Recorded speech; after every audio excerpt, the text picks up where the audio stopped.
A mensagem a seguir é uma pregação da Igreja do Nazareno Nova Europa. Esteja conectado conosco pelo tablet ou smartphone e assista nossos cultos online no site inne.com.br.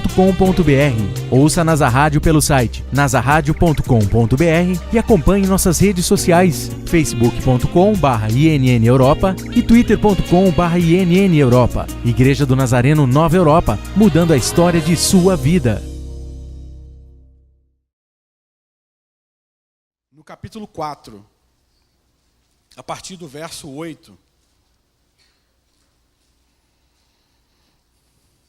nós leremos até o verso de número 18. Segunda carta a Timóteo, capítulo 4, a partir do verso 8, até o verso 18. Você vai ler comigo, me acompanhar ainda que silenciosamente, e eu te pediria para não fechar a tua Bíblia, mas mantê-la aberta. Você vai perceber ao longo da nossa conversa aqui hoje pela manhã que a palavra que Deus colocou no nosso coração é uma palavra verdadeiramente, genuinamente bíblica, está no texto sagrado, tá certo? E aí, a minha reflexão com você, nosso pensamento com você, é o seguinte: o que deve ser feito com o que vem pela frente? Com o que vem pela frente, o que deve ser feito? É sob essa ótica, com base nessa pergunta, se debruçando sobre essa questão, que eu gostaria de conversar com você hoje de manhã. Com o que vem pela frente, o que deve ser feito? O texto está recheado das respostas daquilo que deve ser feito com o que vem pela frente. Os que acharam conseguem me dar um sinal dizendo amém? Desde agora a coroa da justiça me está guardada, a qual o Senhor, justo juiz, me dará naquele dia, e não somente a mim, mas também a todos os que amarem a sua vinda. Procura vir ter comigo depressa, porque Demas me desamparou, amando o presente século, e foi para a Tessalônica. Crescente para a Galácia, Tito para a Dalmácia. Só Lucas está comigo. Toma Marcos e traze-o contigo, porque me é muito útil para o ministério. Também enviei Tíquico a Éfeso. Quando vieres, traze a capa que deixei em Troade, em casa de Carpo, e os livros, principalmente os pergaminhos. Alexandre, o latoeiro, causou-me muitos males. O Senhor lhe pague segundo as suas obras. Tu guarda-te também dele, porque resistiu muito às nossas palavras. Ninguém me assistiu na minha primeira defesa. Antes todos me desampararam. Que isto não lhe seja imputado. Mas o Senhor assistiu-me e fortaleceu-me, para que por mim fosse cumprida a pregação, e todos os gentios a ouvissem, e fiquei livre da boca do leão. E o Senhor me livrará de toda má obra, e guardar-me-á para o seu reino celestial, a quem seja glória para todo o sempre. Amém. Nós, há pouco mais de 10 dias, demos os primeiros passos daquilo que deve ser mais um ano na história das nossas vidas. Iniciamos um ciclo a mais. Para alguns, um ano entre muitos outros que já foram vividos até aqui. Para outros, um pouco mais de anos, de acordo com a faixa etária de cada um.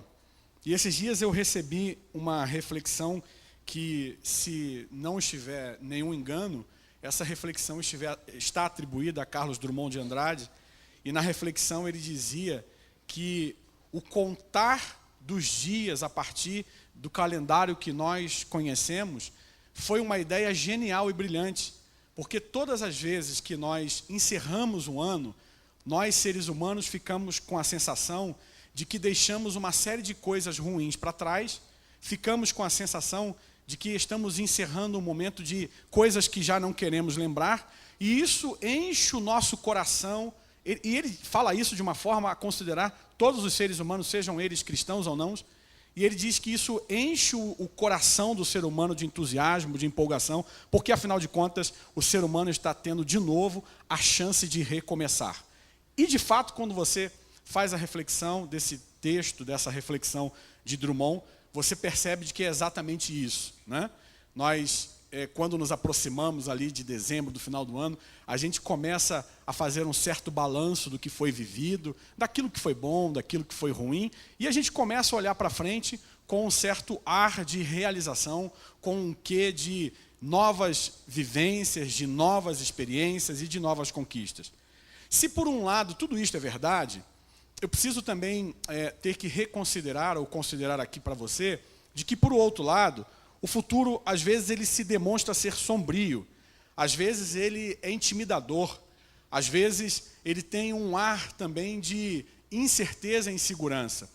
Muitos de nós, quando olhamos para frente, temos, por não controlarmos absolutamente aquilo que está por vir, aquilo que será efetivamente realizado e experimentado ao longo dos próximos dias, temos uma sensação, às vezes, um tanto indesejada de desconforto e de certa insegurança. Eu fico diante dessas considerações todas e preciso entender e admitir que um pouco de cada uma, de fato, me parece fazer sentido. É muito peculiar todas essas coisas com relação à natureza do homem, com relação ao nosso jeito de pensar, com relação ao nosso jeito de ser.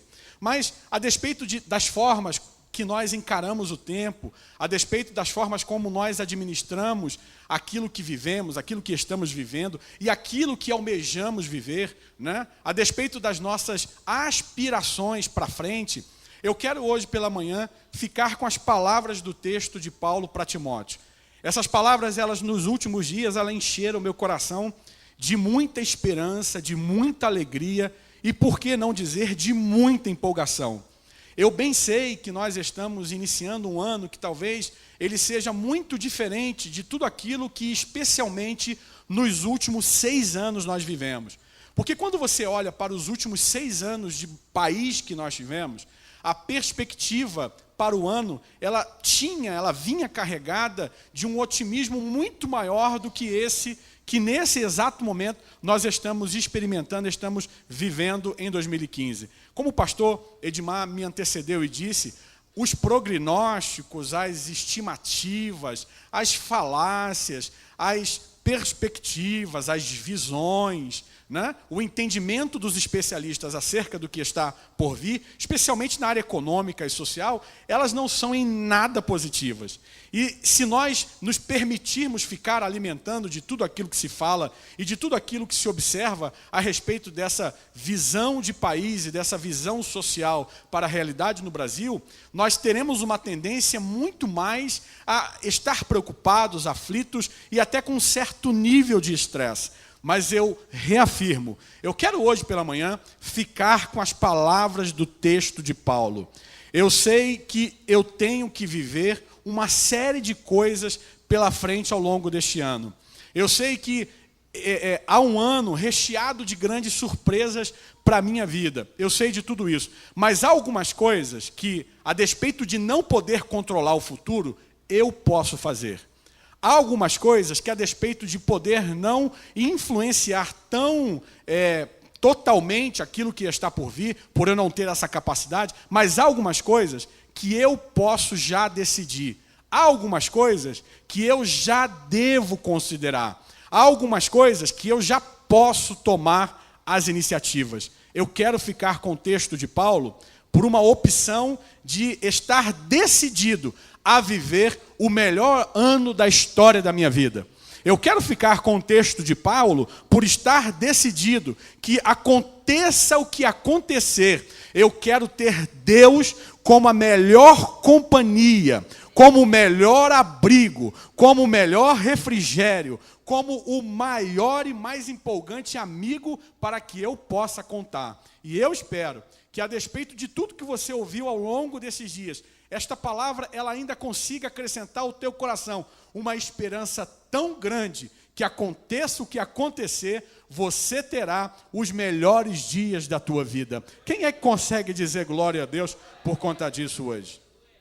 E só para te contextualizar, que a gente tem aqui nessa palavra, é uma palavra quase que de despedida. Se você volta nos versos que antecedem os versos que lemos hoje pela manhã, você vai ter aquela memorável palavra de Paulo dizendo de que ele combateu o bom combate, ele está acabando a carreira e ele está encerrando as suas atividades. A memorável palavra de Paulo a respeito do que ele fez, ele resume num verso. Você tem essa palavra em 2 ou 3 versículos anteriores a esses que acabamos de ler. Na verdade, a visão futura de Paulo aqui é uma visão de encerramento. É uma visão de que o seu fim, o fim das suas atividades, está muito próximo. Paulo olha para frente, e aí eu preciso até te ser muito sincero em dizer, ele não tem o menor problema com isso aqui, ele não tem a menor dificuldade em conviver com o desfecho do ciclo das suas atividades. É impressionante essa palavra. Ele olha para isso, ele olha para frente, ele percebe de que tudo o que ele vinha fazendo está muito perto de ser encerrado, está muito perto de ser o seu desfecho, e a partir dessa sua visão futura, ele começa a tomar algumas decisões. Ele começa a tomar diligentemente algumas iniciativas. E são essas iniciativas, e são essas decisões que eu quero poder compartilhar com você aqui. Deixa eu te dizer uma coisa, antes de mais nada. Essa palavra, a despeito de parecer uma palavra melancólica, de melancólica ela não tem nada. Essa palavra, a despeito de parecer uma palavra carregada com um certo fatalismo, de fatalismo ela não tem nada. Eu quero hoje pela manhã poder, em Deus, contribuir para a tua compreensão daquilo que diz o texto, e você vai perceber de que há oportunidades ricas aqui no que Paulo está dizendo. E aí, em primeiro lugar, com aquilo que vem pela frente, o que é que eu devo fazer? Eu quero ficar com a expressão que está no verso de número 8, quando Paulo pede para... no verso de número 9, quando Paulo pede para Timóteo procurar vir ter com ele. Deixa eu te dizer uma coisa. A despeito de tudo aquilo que está colocado no texto, você percebeu aí de que há uma série de pessoas, há um sem número de pessoas que um dia estiveram com ele, que um dia cooperaram com ele, que um dia participaram ativamente do que ele fazia e, inclusive, conspiravam com ele nisso. Ele olha para a sua realidade atual e percebe que ele já não pode mais contar com as mesmas pessoas. Fora o fato de perceber que já não pode mais contar com as mesmas pessoas que tinha, com o numeroso grupo de colaboradores que tinha, Paulo começa a permitir com que a sua ficha caia, e aí ele se permite aceitar de que com a chegada do seu fim, as coisas precisam ser encaminhadas.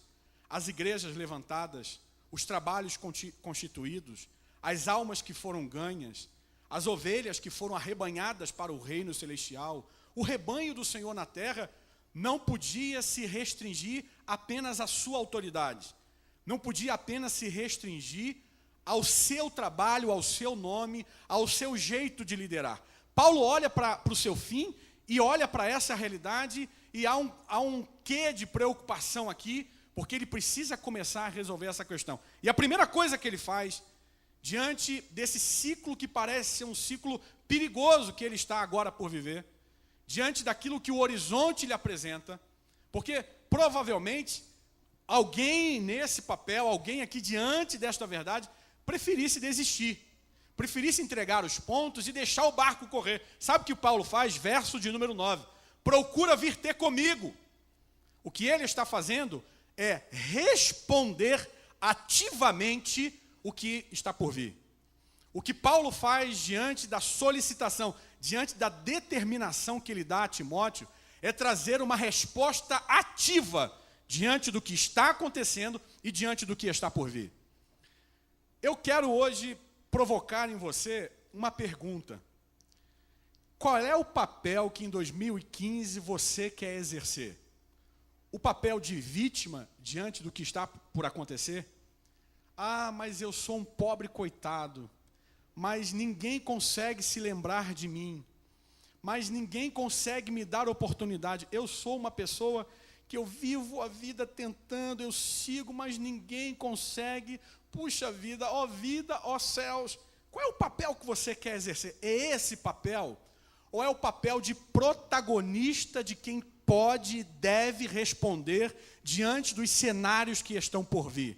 Eu quero hoje à noite, hoje pela manhã, pela graça de Deus, propor a você que você comece a assumir para a realidade futura dos teus dias o papel de protagonista daquele que deve começar a dar as respostas para algumas coisas que você já está enxergando à frente da tua realidade.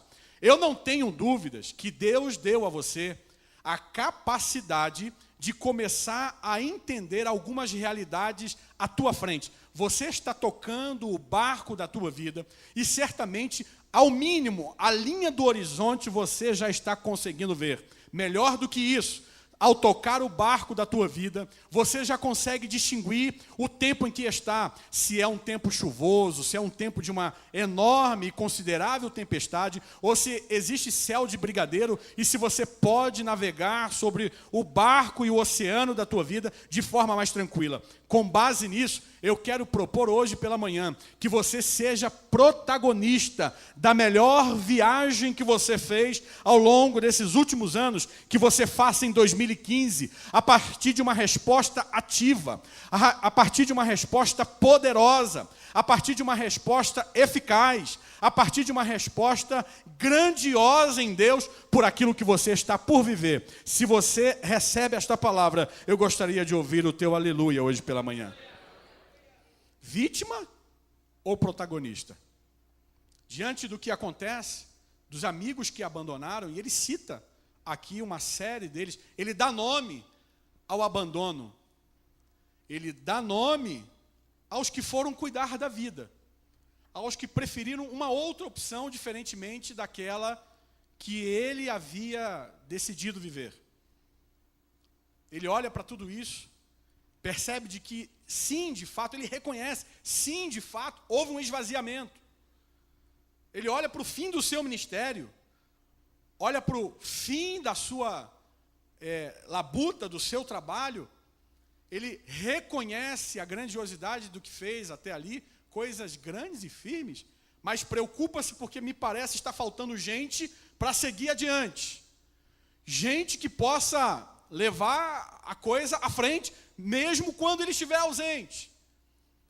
A impressão que eu tenho, que se Paulo não tivesse a definição clara, a resposta clara no seu coração do que deveria ter sido feito nesse momento, talvez ele entregasse os pontos, talvez ele deixasse o barco correr. O que ele faz aqui, pastores de mar, nobres pastores e queridos que me ouvem, no verso de número 9, quando ele pede a Timóteo para que venha depressa ter com ele, não é apenas uma palavra carregada de saudades de Timóteo, não é apenas uma palavra carregada de desejo de ter comunhão, de estar de novo com alguém que ele considerava muito. É uma palavra providencial para que Timóteo estivesse com ele e pudesse receber instruções pessoais acerca de um fim que está por vir quando Paulo estaria ausente. Ele se preocupa com isso. Ele responde a essa iminência do seu fim, do abandono das pessoas, de forma muito ativa, de forma muito determinante. E eu quero propor para você hoje de manhã, que a despeito de toda a boataria de dificuldade, crise, e de problema, e de aperto, e de desconforto que está por vir, ou que já eventualmente estejamos vivendo, eu quero propor hoje pela manhã, pela graça e pela bondade de Deus, que você seja o protagonista de trazer respostas em Deus para a realidade que ronda a tua vida e a tua casa hoje. Você consegue dizer glória a Deus? Essa semana eu tive o prazer de aprender uma coisa muito significativa para mim. Não sei se você sabe disso, mas o chinês, ele trata a palavra crise a partir de uma expressão em que aparecem dois ideogramas para tratar a palavra crise. No primeiro ideograma, a expressão é de perigo. Em inglês quer dizer danger. perigo. O segundo ideograma é o ideograma da oportunidade. A palavra crise para o chinês, ela tem uma combinação, uma mistura de perigo com oportunidade. E é a impressão que eu tenho diante do que Paulo está vivendo. Há um perigo na frente. A igreja do Senhor precisa continuar apesar da sua ausência. O trabalho constituído, as almas ganhas precisam seguir, mas está faltando gente. As pessoas mais próximas abandonaram, resolveram fazer outra coisa. Ele precisou deliberar que alguns fossem também para outros lugares. Ele olha para Timóteo e responde ativamente dizendo: vem ter comigo depressa. E ele faz mais. Procura trazer Marcos com você, porque ele me é muito útil para o ministério. Ele começa a fazer valer, ele começa a sacar quem é que estava perto dele, com quem ele podia contar, com quem de fato ele podia contabilizar e considerar para aquele projeto, para aquela obra. Ei, hoje pela manhã, eu quero propor que você comece a dar uma olhada à tua volta, mesmo diante de toda dificuldade, mesmo diante de uma certa ou relativa escassez. Começa a dar uma olhada detalhada, delicada à tua volta, à volta da tua vida, à volta do teu lar, da tua família, daqueles que genuinamente são teus amigos, apenas aqueles que restaram. Procura ver se você não pode, de fato, considerar estes que ficaram. Talvez você esteja se lamentando, talvez você esteja sofrendo por aqueles que estavam e que não estão mais. Mas eu quero te dizer, de forma profética, 2015 será o ano das melhores amizades de Deus ao teu lado. 2015 vai ser o tempo em que você vai dar uma refinada no grupo de pessoas que viverão na tua intimidade. 2015 será o tempo em que você deverá estar mais próximo daqueles que efetivamente cooperam para o benefício da obra e para o benefício da tua felicidade sobre a face da terra. 2015 será o tempo em que provavelmente teremos que encerrar a hora e o momento daqueles que não contribuem, daqueles que não querem conspirar conosco no mesmo propósito, no mesmo projeto. Porém, será o ano de vivermos piedosamente, intimamente, ao lado daqueles que querem cooperar conosco. Quem é que deseja viver isso aqui hoje de manhã? Diga glória a Deus. Responda ativamente aquilo que está por vir. Seja determinado diante desse futuro com aquilo que você pode fazer, com aquilo que você pode cumprir. Eu pergunto de novo, papel de vítima ou papel de protagonista? O que você quer ser? Qual é o papel aqui? O que você quer exercer para a tua vida? Ponto número 2. Eu fico ainda com o verso de número 9. Paulo está dizendo: procura vir ter comigo depressa. Ele põe um senso de urgência considerável na palavra. Ele põe um senso de imediatismo significativo no que Timóteo tinha para fazer. Uma coisa é pedir para que Timóteo viesse quando pudesse ter com ele. Uma coisa é eu que estou lá no Rio de Janeiro dizer assim: puxa, vai me visitar lá no Rio, né? Eu te aguardo lá. Vai lá, Rafael, a praia está uma bênção, vai lá. Uma coisa é eu dizer: mas vai agora, vai hoje. É diferente, é uma conversa diferente. Amém ou não amém? É um tom diferente de fazer uma determinação, de fazer uma solicitação. Procura vir ter comigo depressa. Sabe o que Paulo estava querendo com isso? Ele estava precisando definir rapidamente os próximos passos. Ele sabia que essas questões, todas as questões que eu já mencionei aqui, tinham um senso de urgência. Tinham um senso de ontem para fazer. Ei, olhe para mim.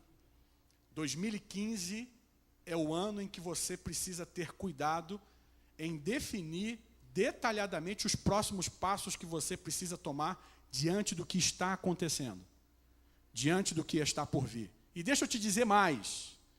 Talvez você esteja hoje num quadro real de vida porque você procrastinou, você negligenciou pontos, conceitos, realidades, oportunidades que teve até aqui. E Deus está te alertando que 2015 não é mais um tempo de procrastinação, não é mais um tempo de negligências, é um tempo de você decidir, definir detalhadamente os próximos passos que você precisa tomar. Procura vir ter comigo depressa. Ei, tem coisas que você vai precisar fazer já agora no mês de janeiro. E você talvez saiba do que eu estou falando. Não vai dar mais para ficar adiando. Não vai dar mais para deixar para dezembro para fazer. Você vai esperar dezembro chegar para poder fazer tudo aquilo que deve fazer ao longo do ano. A gente espera que, se você fizer isso, você não reclame depois que talvez Deus não tenha te dado a oportunidade, que talvez Deus tenha se esquecido de te abençoar, que talvez Deus não tenha sido tão justo com você ao ponto de lhe trazer aquilo que você precisa. Eu quero lhe propor hoje pela manhã de que o iniciar do ano é um iniciar de urgências. É um iniciar imediato em que a gente precisa colocar logo de pé algumas coisas pendentes para que o nosso ano desenvolva bem e vá da melhor forma possível. Você pode dizer glória a Deus? Então, você quer me ajudar? Diga amém. Você tem aí cara de profeta. Eu já percebi que você tem cara de profeta de Deus. Você pode dizer glória a Deus por isso? Dá uma olhada para esse abençoado ou essa abençoada que está perto de você. Olha para ele e diga assim para ele: defina logo. Defina com urgência os próximos passos que você precisa dar na vida. Que você precisa dar na vida. Paulo era crente o suficiente até para achar, escute-me, isso é sério que eu vou te dizer. Ele era crente suficientemente para achar, pastor Ismael, que talvez Deus pudesse se encarregar das coisas da igreja. Ele sabia que Deus, que o Senhor, é o dono do corpo, é o cabeça. Ele sabia, ele era crente o suficientemente para achar que Deus poderia prover. E se ele falhasse em tomar as deliberações, as diligências, Deus o faria certamente. Mas Paulo assume a sua responsabilidade de líder. Paulo assume o seu papel de protagonista e dá a Timóteo um ultimato. E dá a ele uma determinação. Vem ter comigo depressa. Escute-me. Não seja irresponsável com as decisões, com as iniciativas, com as diligências que você precisa imediatamente começar a viver. Coloque logo de pé o teu papel de pai, o teu bom papel de empregado, de marido. Sabe aquela folha que você no final do ano escreveu? Aquelas ações que você queria fazer? A dieta que você disse que faria? A economia que você disse que conseguiria? Aquelas conquistas? Eu espero que você não esteja aguardando o final do primeiro semestre para começar essas questões. A palavra de Deus aqui é muito simples. Procura vir ter comigo depressa. Já passaram 11 dias e eu espero que o teu coração esteja já começando a colher os primeiros frutos dos grandes passos que você está dando em 2015. Isso é verdade? Deixa eu ouvir o teu glória a Deus hoje pela manhã. Mas deixa eu avançar. A gente precisa, diante do que vem pela frente, decidir, definir detalhadamente quais são os próximos passos. É disso que Paulo se encarrega aqui. É disso que ele faz. Curioso que ele vai dizer que enviou alguém, Tíquico, ele enviou para uma outra região, porque precisava ir. É curioso que escute-me bem, diante da relativa solidão que Paulo está passando no fim da vida, porque o pano de fundo de toda essa palavra é isso. Ele se sente um pouco só, de fato. Eu não estou negando isso nessa palavra de manhã. Há um sentimento profundo de solidão nas palavras que ele compartilha, que ele divide particularmente com Timóteo. Mas a despeito da sua solidão, porque ele está só com Lucas nesse momento, ele envia quem tem que enviar a uma outra região, dado ao nível de importância que tinha que a obra de Deus ali fosse cumprida. Ele não se prende a quem o abandonou, agarra no pé do camarada e pede para que não vá, fique comigo, se o desejo do cara era ir embora. Se o coração do cara já não estava mais naquele negócio de liderar a igreja, de conduzir o rebanho, ele não se prende a isso. Ele não fica amarrado a essa questão como sendo uma questão de derrota, de fracasso, do que ele está fazendo, nada disso. Ele entende que todas essas questões são como ciclos na vida, em que a gente vive, passa por eles, e se eles se encerram bem ou se encerram mal, a vida deve seguir. E esses dias eu aprendi com a ilustração do fazendeiro. Escute a ilustração do fazendeiro, é curiosíssima. O camarada tinha uma fazenda abençoada, próspera. Ele tinha um único herdeiro. E aí, esse único herdeiro quebra a perna diante das atividades que cumpria na fazenda. Os vizinhos vêm visitar o herdeiro, o filho do poderoso fazendeiro, e começam a arrazoar, e começam a dizer, mas o que vai ser do menino agora com a perna quebrada? Que coisa chata, que coisa desconfortável, puxa vida, agora com a perna quebrada, vai ficar tantos dias fora das atividades. E aí o pai, o fazendeiro, responde, eu não sei, de fato, se isso é bom ou se é ruim. O que eu sei é que meu filho realmente está com a perna quebrada. Passam-se os dias e o cavalo mais importante daquela fazenda foge, vai embora. Alguém perde o controle, o filho está com a perna quebrada, não tem o domínio das atividades, o cavalo mais importante vai embora, foge. E aí os vizinhos vêm visitar de novo o fazendeiro e consolá-lo. Meu Deus, você perdeu o teu cavalo mais importante, ele foi embora. E aí ele responde de novo, pois é, o meu cavalo foi embora. Eu não sei se isso é bom ou se isso é ruim. O que sei é que o meu cavalo fugiu e ele foi embora. Passam-se exatos 3 dias depois da fuga do cavalo. O cavalo fugiu e depois de 3 dias ele volta, pastor Edmar, mas ele não volta sozinho, ele volta com 2 éguas. Ele volta para a fazenda e traz consigo 2 éguas, e aí voltam de novo os vizinhos a visitá-lo e dizer, puxa, mas que problema, agora além do cavalo que voltou, que bom que voltou, mas ele trouxe consigo 2 éguas. E uma vez mais o fazendeiro responde, pois é, eu sei de uma coisa, não sei se isso é bom ou se isso é ruim. O que sei é que o cavalo fugiu, o meu filho quebrou a perna, e agora que o cavalo voltou, ele voltou com 2 éguas.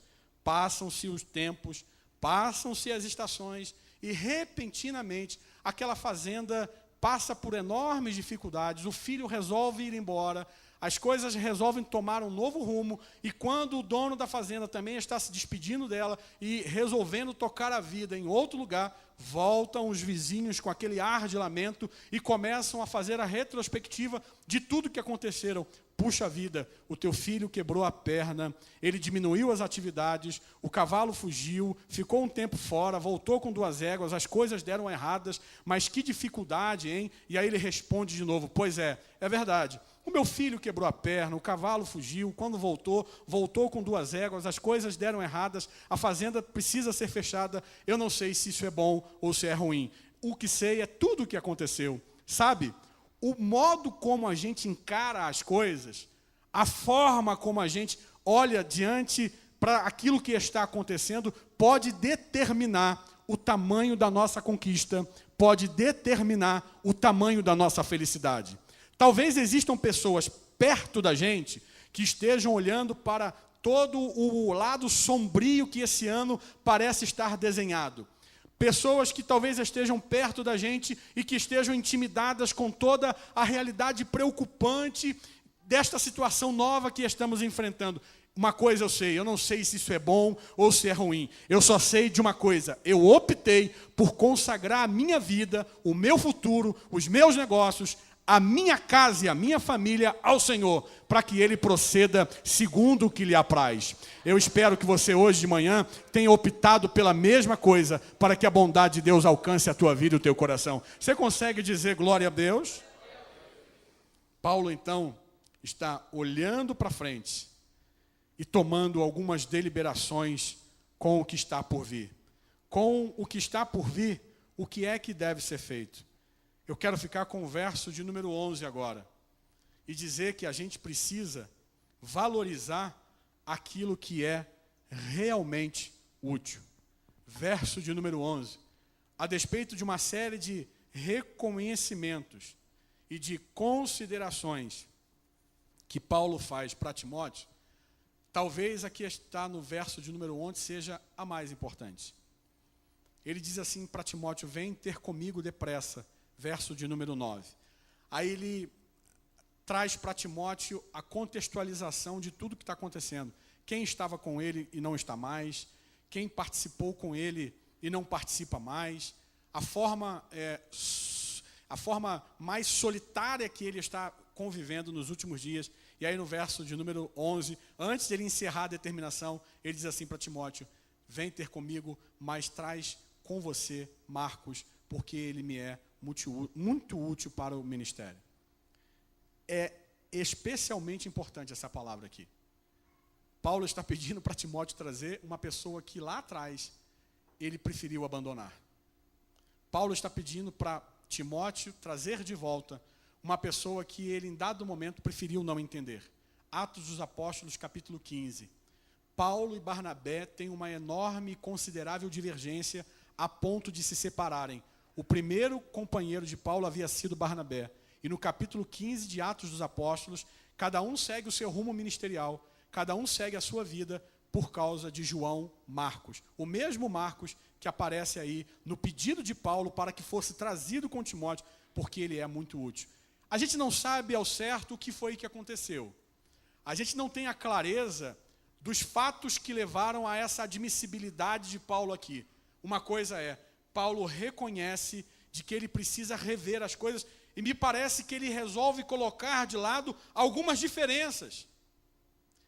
Me parece que ele resolve abrir mão de um certo preciosismo com coisas talvez pequenas e insignificantes, porque ele sabe de que o momento agora é de utilidade de quem deve ser reconhecido.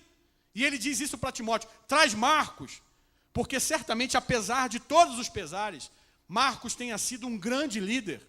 Marcos aqui, ou João Marcos, tenha sido um grande expoente do Evangelho.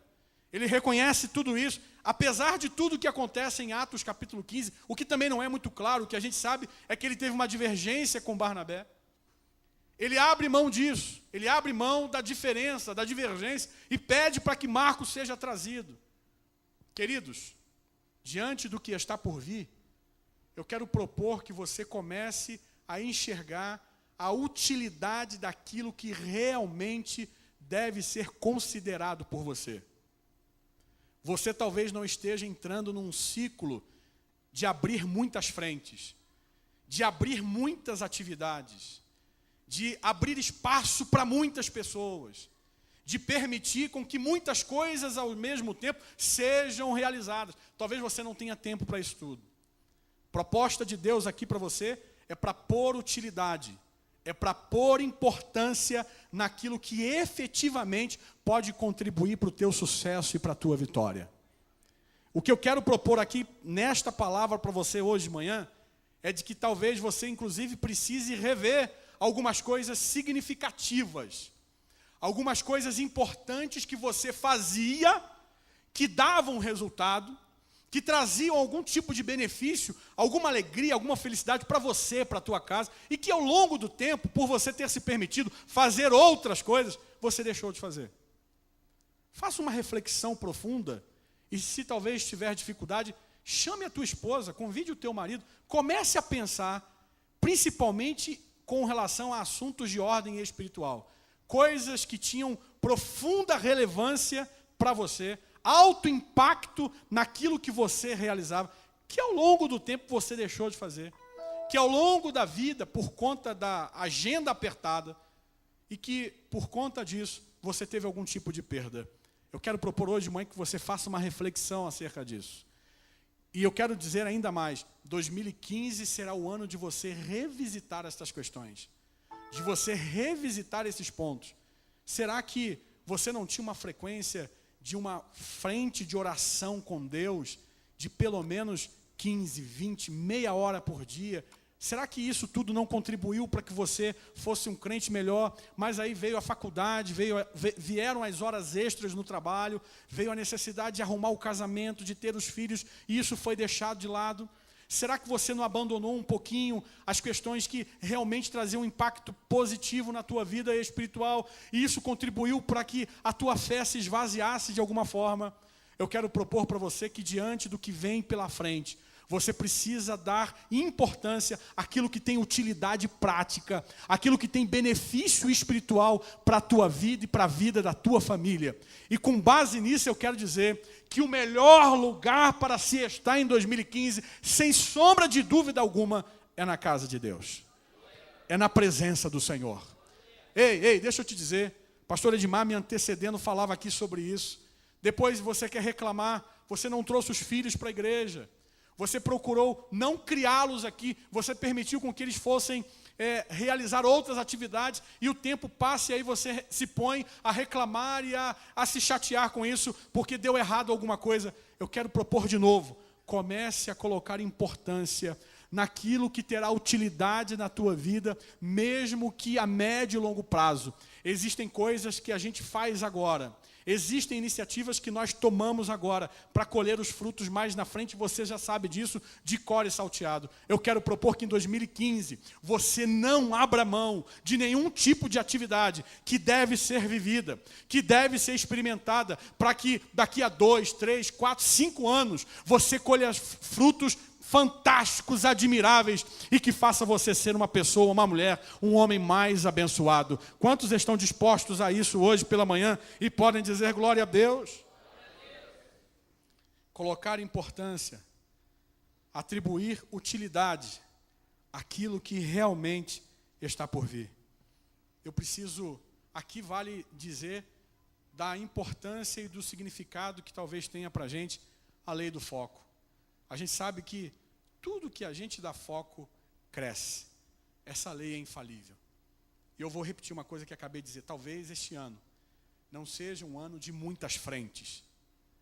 Talvez não seja um ano de você apertar mais a agenda, não. Talvez seja um ano como parecido aqui com a palavra de Paulo. Um ano de começar a abrir mão de algumas pessoas, de algumas coisas, de algumas atividades, mas colocar de pé, dar oportunidade àquelas coisas, àquelas pessoas que realmente farão importância e significado de utilidade para a gente. Pense nisso. Pense nisso. Deus tem coisas grandes e firmes para revelar para você. Você pode dizer glória a Deus? Nossa principal inquietude nos últimos tempos é porque falta-nos o tempo. Nossa principal justificativa para aquilo que está dando errado é porque se a gente tivesse mais tempo, mas será que a gente não está se permitindo uma série de coisas que, na verdade, não vão dar em nada? Na verdade, não vão contribuir em nada? Eu quero propor hoje para você uma revisão das frentes que você tem aberto. Quero te propor hoje de manhã uma revisão daquilo que você tem se permitido viver nesses últimos dias. E priorize aquelas de alto impacto, de alto rendimento, especialmente com relação ao reino espiritual. Você pode dizer glória a Deus? Você pode dizer glória a Deus? Meu desejo é de que 2015 seja marcado na tua vida como um ano em que você geriu melhor o teu tempo, em que você controlou melhor a tua agenda a ponto de desfrutar aquilo que Deus tem de melhor para você, mas aquilo que a vida também pode te dar de melhor. Quanta coisa que a gente se permite, quanta coisa, e de novo eu vou repetir, a gente tem o poder de decidir se quer ou se não quer. A gente tem o poder de escolher se queremos ou se não queremos. E quanta coisa que a gente escolhe e decide e que no final será só aborrecimento, só estresse, só calamidade, só enfraquecimento da fé. Quero propor a você hoje de manhã que você escolha a melhor parte. A parte que vai te aproximar de Deus. A parte que vai te fazer ser mais crente do que você foi em 2014. Eu espero que você opte, escolha, decida por essa melhor parte. Traz contigo, Timóteo, Marcos, porque ele me é muito útil. Ele resgata alguém que ficou lá atrás, mas alguém que tinha uma grande utilidade. Ele recobra alguém que em dado momento seguiu um outro caminho, mas ele reconhece a importância desse alguém, esse alguém é Marcos, e ele pede para que Timóteo o traga. Timóteo vai ser o portador da reconciliação. Timóteo vai ser o mensageiro de bater a porta de Marcos e de dizer, Paulo está te chamando de novo. Que oportunidade que Marcos teve. Eu fico pensando nisso e fico achando que essa talvez tenha sido uma alegria quase que inexplicável para Paulo especialmente, rever Marcos no final da vida. E para Marcos ter a certeza de que Paulo não partiu magoado, chateado, aborrecido com ele. Eles se permitiram a oportunidade de estar juntos de novo. No final do ciclo ministerial de Paulo, Paulo está dando para Marcos a oportunidade de recomeçar com ele. Será que 2015, escute-me, será que 2015 não é o tempo da oportunidade de Deus para algumas reconciliações, para algumas reafirmações diante de pessoas que ficaram para trás, de gente que a gente deixou de procurar, de gente que a gente deixou de telefonar, de orar junto, de abraçar. Eu quero propor a você, para você começar a ver isso. Porque, deixa eu te dizer de forma profética aqui de manhã, talvez por intermédio destas pessoas, Deus poderá trazer uma nova correnteza de bênçãos para você e para a tua casa. Será que não é tempo e hora da gente se reaproximar de gente boa, que a gente um dia esteve junto e por alguma razão deixamos de estar? Será que não é? Eu quero propor que você pense nisso também hoje pela manhã aqui. Você pode dizer glória a Deus? Você pode dizer amém aí? Glória a Deus. Eu começo a terminar te dizendo uma quarta e última coisa que deve ser feito diante do que está por vir. Uma quarta e última coisa. Eu quero ficar com os versos 16, 17 e 18. Eu aprendo neles que eu preciso, diante do que está por vir, eu preciso ter certeza de Deus. Certeza de Deus. Essa palavra aqui me impressiona. Preste atenção. Nos versos 16, 17 e 18, Paulo diz com muito pesar, ele reconhece que no momento do seu julgamento ele se sentiu só. Irmãos, dor de solidão é tão forte, me desculpe aqui o que eu vou dizer, mas dor de solidão é tão forte quanto a fome. É tão forte quanto a fome. Se sentir só é tão duro, é tão pesaroso, como qualquer necessidade natural e física que tenhamos. Talvez você já tenha passado em algum instante da tua vida pela dor da solidão, especialmente num momento difícil, especialmente num momento mais delicado da vida, quando a gente passa por um momento turbulento e tribuloso, e que a gente olha para o lado e não encontra ninguém, parece que o problema cresceu, parece que o problema se tornou maior. É o que Paulo vive nos versos 16 e 17. Ele diz assim, olha, na hora do meu julgamento, quando eu estava perante o tribunal, eu olhei à minha direita e procurei os meus companheiros, aqueles que trabalharam comigo e eles não estavam lá. Eu olhei para a minha esquerda, porque talvez estivessem à esquerda, e tentei encontrar, e em cada rosto não vi ninguém.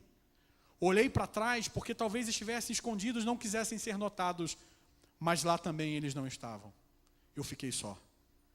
Eu estive só no momento do meu julgamento. Eu estava sendo condenado, e ninguém compareceu para me dar apoio moral. Aí ele encerra o verso 17 e o verso 18 com uma certeza que me impressionou.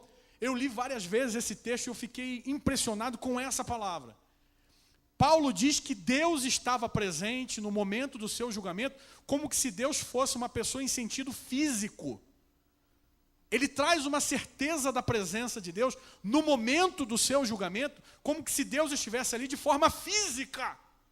Ninguém estava lá, mas Deus me assistiu e esteve comigo.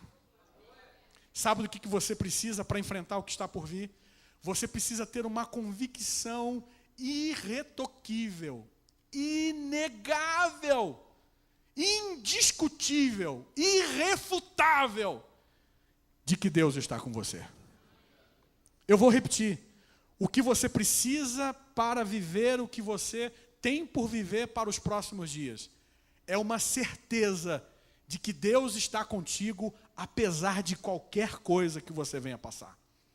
Sabe o que acontece aqui? Eu aprendo que esse é o maior elemento, é o elemento mais importante que eu preciso carregar para o que eu estou por viver. Porque os amigos, por mais generosos, por mais espontâneos, por mais abençoadores que eles sejam, eles podem falhar. Eles podem não dar o telefonema naquele exato momento em que você está chorando. a esposa, o marido, pode não conseguir entender a dimensão do teu sofrimento. Eles podem. E entenda uma coisa, eles são seres humanos e estão sujeitos a essas falhas. Os filhos, a mãe, o pai, enfim, pessoas que você considera amigos, irmãos, eles podem não estar lá. Não porque não queiram, mas porque pode ser que fuja da vontade, fuja do controle, fuja da observação meticulosa de que naquela hora e naquele momento você está precisando de um abraço. Mas eu quero ficar com o Salmo 139, quando Davi diz assim, olha, Senhor, ainda que eu tomasse as asas da alva e eu fosse habitar nas extremidades do mar, aí Davi saca uma certeza e diz assim, até ali a tua mão me susterá. Não sei como é que vai ser a realidade dos dias que você tem por viver daqui para frente. Mas de uma coisa eu gostaria de que você saísse daqui com a convicção cega, com a certeza inegável de que Deus não vai abrir mão de cada segundo da história da tua vida. De que Deus vai te acompanhar em cada passo. De que Deus vai estar com você em cada instante. As pessoas podem falhar, mesmo que isso fuja da vontade delas. Mas o Deus que você veio cultuar nesta manhã, não abre mão de estar do teu lado. Você precisa ter certeza de Deus.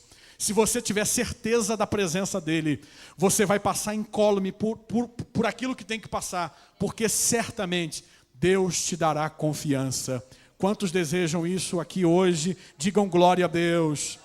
Esteja de pé comigo perante a presença do Senhor hoje à noite. Hoje pela manhã, esteja de pé comigo. A bondade e a graça de Deus estão conosco aqui.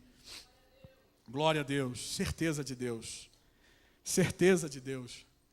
Certeza de Deus. Olhei para a direita, eles não estavam lá. Procurei-os à esquerda, mas eles também não foram. Atrás de mim não tinha ninguém. Mas Deus assistiu-me, me fortaleceu, me fortificou, me consolou e encheu o meu coração de alegria e de esperança. Ei. Invariavelmente, algumas decepções poderão surgir ao longo de mais esse ciclo. E sei de que como ser humano você vai ficar um pouco pesaroso, é normal. Sei de que algumas frustrações certamente poderão acontecer. Sei de que diante daquilo que se está por viver, algum tipo de tristeza ocasionalmente poderá vir, inclusive, esmorecer as tuas forças e as tuas potencialidades. Mas escute-me bem hoje pela manhã, escute-me bem. Não permita que nada e nem ninguém convença você de que Deus desistiu, de que Deus se esqueceu, de que Deus não ouviu, de que Deus não está vendo. Isso não é verdade. Isso não é verdade. Ele pode inclusive, escute-me bem, ele pode inclusive estar em silêncio, apenas para observar o que está acontecendo, mas se o perigo for maior do que as tuas capacidades, eu não tenho dúvidas de que Ele estenderá a sua mão firme e trará segurança e salvação para você e para a tua casa. Entre o ano de 2015, tranquilo, seguro e sossegado, porque a presença de Deus é a maior certeza que você leva com você. É a maior certeza que você leva com você. Se você puder abraçar quem está do seu lado, eu gostaria de te pedir que hoje pela manhã você fizesse isso, mas melhor do que isso, diga para ele assim: tenha certeza de Deus na tua vida. Tenha certeza de Deus na tua vida. Tenha certeza de Deus na tua vida. Faça isso. Faça isso. Certeza de Deus. Profetiza para ele. Certeza de Deus. Certeza de Deus. Diga para ele: Deus não abre mão de você. Deus está com você. Deus está com você. À beira do caminho, alguém inclusive poderá desistir. Alguém poderá inclusive tomar uma nova opção e dizer: não sigo mais com você. Mas Deus não abre mão de você. Deus não abre mão da sua vida. Você pode aplaudir o Senhor hoje pela manhã?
Ele te dê a paz, que Ele te dê a paz, que Ele te dê a paz, que Ele te dê a paz, que Ele te dê a paz, que Ele te dê a paz, que Ele te dê a paz, que Ele te dê a